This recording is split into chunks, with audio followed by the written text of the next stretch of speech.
The hearing of disqualification case against 7 state MLAs will take place this afternoon at the Speaker's Tribunal of Manipur Legislative Assembly. To be mentioned, the hearing of disqualification case against Minister Shyam Kumar has been kept reserved by Speaker Khemchan. MLA of 43 Fangyar constituency K. Laishio inaugurated a wetting shed cum market shed today at Yesum village, Ukhrul. The wetting shed was constructed under the 43 Fangyar MLA Local Area Development Program. Early resolution of the Naga political issue has been the top priority of the People's Democratic Alliance government.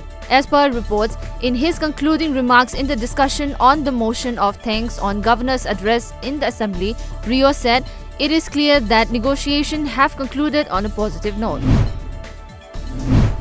The Army's College of Military Engineering has developed a gunshot locator jointly with a private firm that costs much cheaper than the imported ones. According to media reports, the device named Parth costs around Rs 3 lakhs. The device can locate the exact location of a bullet from a distance of 400 meters and will help to locate and neutralize terrorists faster. Ministry of Information and Broadcasting Government of India kicked off a 3-day community radio awareness workshop at Hotel Acacia, Dimapur, Nagaland. The workshop was organized in collaboration with Commonwealth Educational Media Center for Asia, New Delhi. All eyes today are on the national capital, where vote counting is on for 2020 Delhi Assembly election results. Voting was held in a single phase on February 8 for Delhi's 70 Assembly constituencies.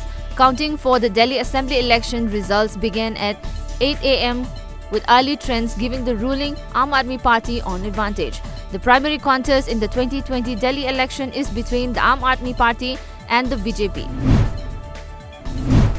The death toll in China climbed above 1,000 as the World Health Organization cautioned the spread of cases outside of China could be the spark that becomes a bigger fire, and said the human race must not let the epidemic get out of control. As per reports, Hubei province, the epicenter of the outbreak, reported 103 deaths yesterday, the most of any single day after 91 deaths on February 9.